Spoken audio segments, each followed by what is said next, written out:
Salut, je suis Laura Nouna, éducateur canin spécialisé en travail de flair. Salut! Aujourd'hui, on va aborder qu'est-ce qu'un bon chien de détection. Alors, quand on imagine un chien de détection, on a tous vu, ou presque en action, des chiens notamment de police ou de douane, soit en démonstration, soit parce que en passant par exemple dans la rue, on a vu des chiens de police fouiller une voiture, ou pareil, on passait la douane et puis on a vu un chien fouiller une voiture. Ce qui fait que dans l'imaginaire général, on voit tout de suite Malinois, berger allemand.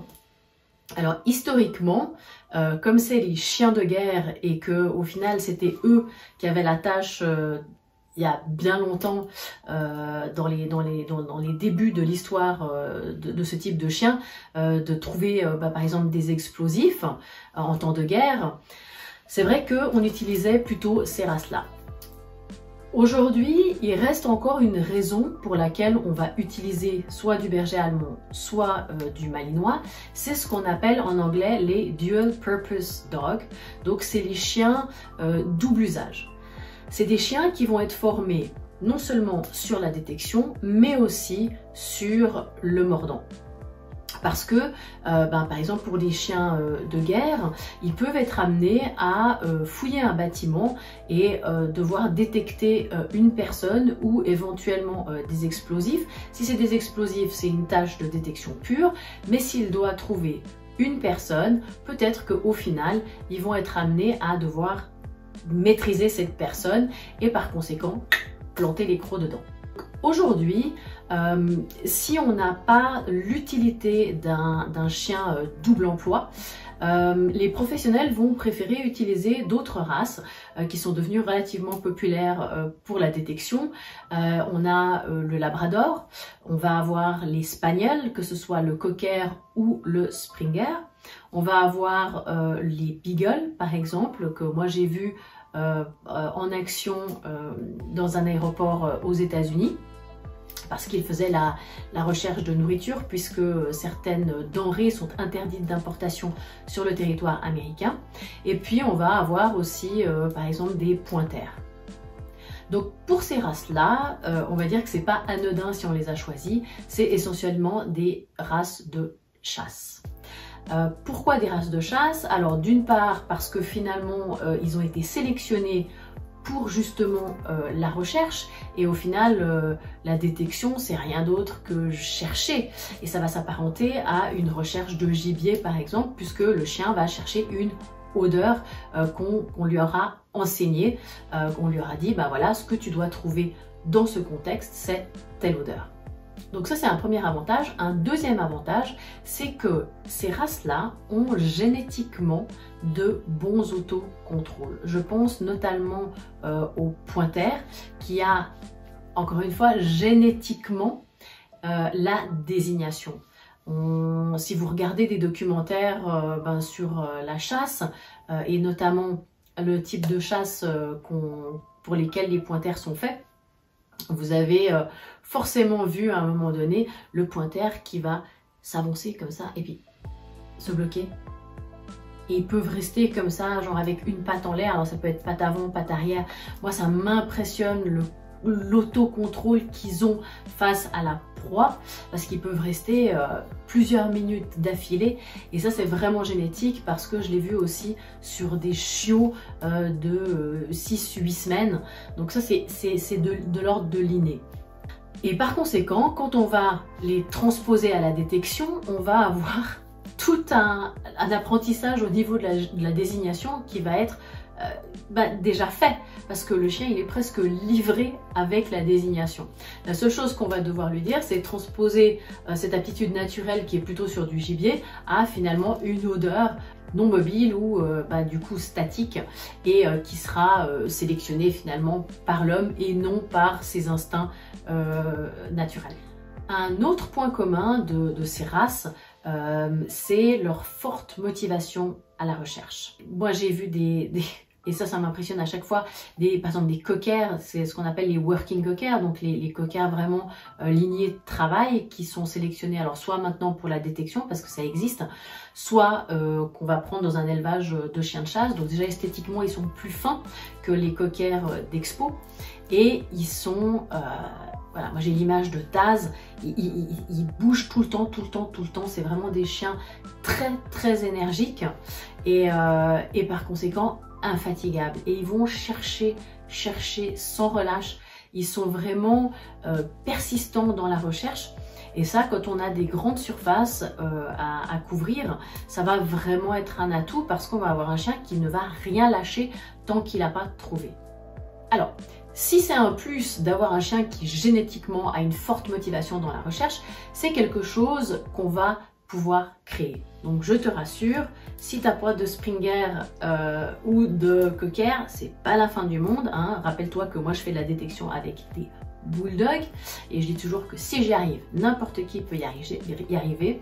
Donc si génétiquement ton chien n'est pas programmé pour chercher pendant des heures, c'est quelque chose que tu vas pouvoir créer. Déjà, par rapport à sa motivation, on va faire des recherches fun. Peut-être que quand il est chiot, on va lui faire chercher des renforçateurs primaires pour qu'il s'habitue. Ensuite, quand on va passer à l'odeur, on va y aller progressivement avec des exercices relativement faciles au départ pour qu'il soit récompensé assez fréquemment.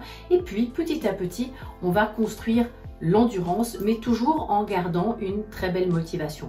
Et dès qu'on va avoir une perte de motivation, on sait que, ah là, pas terrible, il faut que je revienne à l'étape d'après.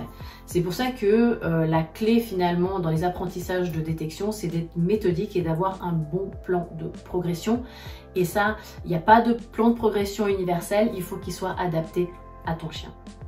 Un autre élément qui est très important pour avoir un bon chien de détection, alors j'ai beaucoup parlé des chiens professionnels, mais c'est là, ça va être la même chose quelque part, à part l'aspect génétique, tout le reste, la motivation et puis ce dont je vais parler maintenant qui est la cognition, ça va s'adapter à toutes les races, tous les croisements, toutes les variétés génétiques de chiens de compagnie.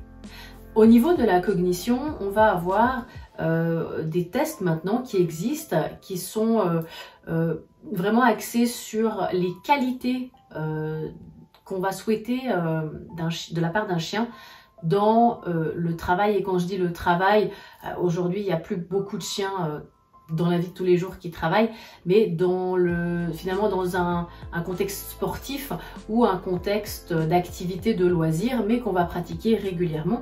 Et là, je pense évidemment à la détection, mais on va avoir d'autres sports comme par exemple l'agility, le man-trailing, l'obéissance. Tester la cognition de son chien va vraiment apporter des éléments qui sont primordiaux. Alors, on teste essentiellement deux capacités. On va tester la capacité de mémoire du chien, mémoire à court terme et mémoire à long terme. Ça, c'est la première chose. Et l'autre chose, ça va être ses capacités de déduction. C'est-à-dire, la déduction, c'est finalement, pour moi, ça s'apparente à de l'intelligence. C'est-à-dire de quelle façon le chien va être capable de s'adapter à un contexte, à un environnement, à résoudre des problèmes.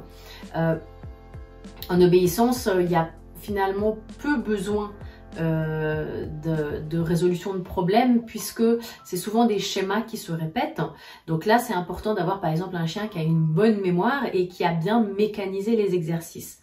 En détection, d'une recherche à l'autre, d'un contexte à l'autre, on va se retrouver dans des environnements complètement différents.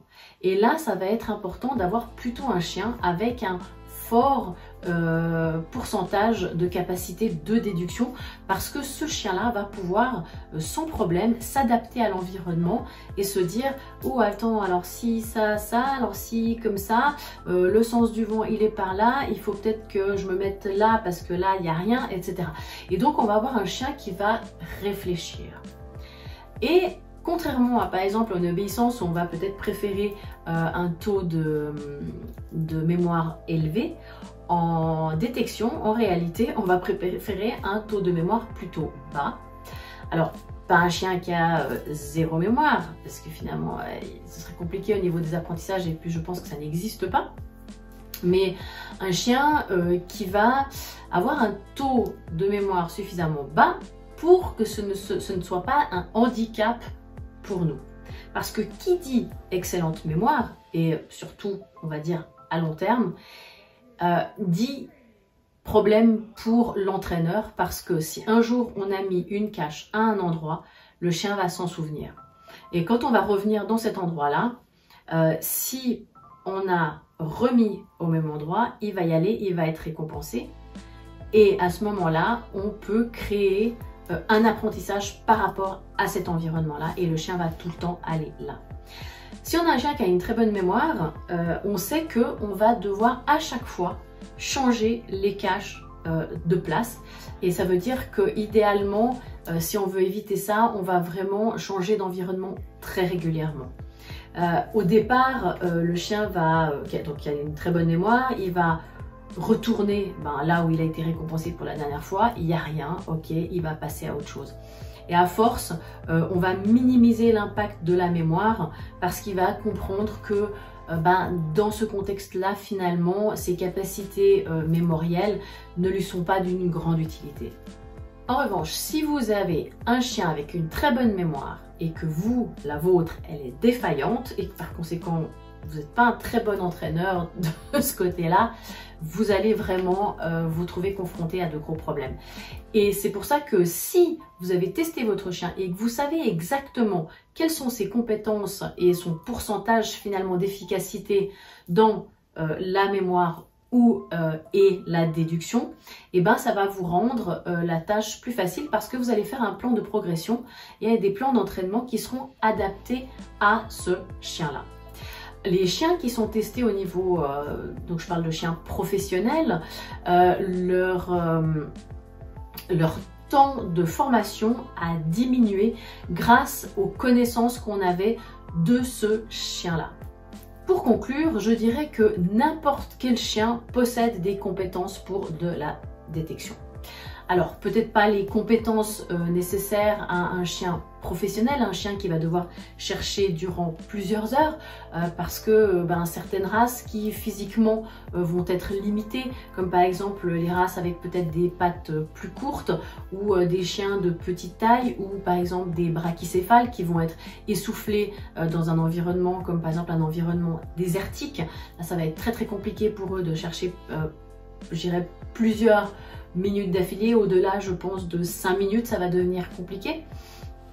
Mais pour tout ce qui est détection sportive ou détection de loisirs, vraiment n'importe quel chien a ces compétences-là. On sait aujourd'hui, et c'est plus à prouver parce que ça l'a été scientifiquement, qu'ils ont un nez nettement supérieur au nôtre et que par conséquent, c'est vraiment pas un problème pour eux de trouver une odeur dans un environnement même relativement grand. Alors comme je l'ai dit, on va avoir pour certains chiens des limites. Donc tout chien est un bon chien de détection. En revanche, on peut avoir des limites en fonction de certains individus. On va avoir des limites physiques, là je viens d'en parler. On va avoir des limites cognitives, c'est-à-dire qu'on peut avoir des chiens qui vont avoir un petit peu de peine au niveau de la concentration parce que naturellement c'est pas leur point fort. On va avoir des chiens qui sont peut-être plus peureux que d'autres et par conséquent les environnements, certains environnements vont être compliqués. Moi j'ai une chienne qui est phobique des voitures, enfin du trafic je dirais, parce que c'est pas la voiture ou le camion en tant que tel, mais c'est vraiment surtout au niveau sonore le bruit généré par le trafic. Et par exemple pour elle, faire une recherche sur un parking qui va être fréquenté, c'est juste pas possible. Et puis on va avoir au niveau cognitif, donc on l'a au niveau physique, mais on va l'avoir aussi au niveau cognitif, le chien âgé. Parce que au niveau physique, évidemment, le chien âgé, il va peut-être plus être en capacité physique de chercher peut-être en hauteur ou de chercher longtemps parce qu'il a de l'arthrose et par conséquent certains terrains vont être difficiles et le fatiguer physiquement plus rapidement. Mais aussi au niveau cognitif, on peut avoir des chiens avec un début de sénescence et qui vont plus être tout à fait au fait par rapport à peut-être une concentration sur un relativement long terme. Mais quand bien même on a un chien âgé, on peut prendre du plaisir et adapter les recherches et le temps de recherche à notre chien si on voit que ses capacités cognitives baissent ou ses capacités physiques et tout ça c'est juste quelques ajustements à faire. Un troisième aspect au niveau des limites par rapport à certains chiens, ça va être la motivation. J'en parlais au tout début, les chiens de chasse que j'ai cités, notamment le labrador, l'espagnol, les pointers, ils ont une motivation intrinsèque à la recherche. Et ça va pas forcément être le cas de toutes les races. Certains chiens, notamment peut-être un bulldog anglais ou un bulldog français, va avoir une motivation intrinsèque beaucoup moins élevée qu'un Springer. Donc à ce moment-là, si c'est pas quelque chose d'inné, c'est des compétences que le chien va devoir acquérir et ça va être au niveau de l'entraînement que ça va se faire. On va devoir vraiment l'amener à aimer cette activité et donc bien le payer, bien le récompenser, qu'il ait du plaisir. J'ai cité les bulldogs, mais parce que je sais que les propriétaires de bulldogs m'en voudront pas puisque j'ai moi-même des bulldogs. Mais c'est vrai que voilà, ça c'est un peu le stéréotype. Mais je connais aussi des entraîneurs qui ont été extrêmement surpris par rapport aux capacités d'apprentissage face à la détection par exemple de bichons. Moi je l'ai été moi-même sur du York, qui sont des races qu'on n'attend pas forcément dans la détection, mais tout d'un coup on va avoir un ou plusieurs individus qui se révèlent juste absolument magiques.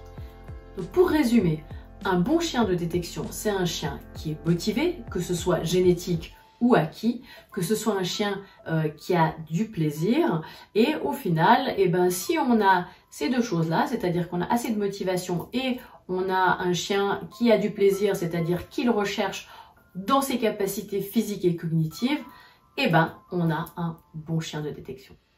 Mon tout dernier mot, qui sera le mot de la fin, c'est que si tu fais des concours et que par exemple ton chien arrive, je sais pas moi, tu fais le premier niveau, le deuxième niveau et au troisième niveau ça commence à être compliqué, on peut avoir un chien qui se trouve dans le registre des limites dont j'ai parlé et à ce moment-là, ton chien, il a atteint son niveau maximum.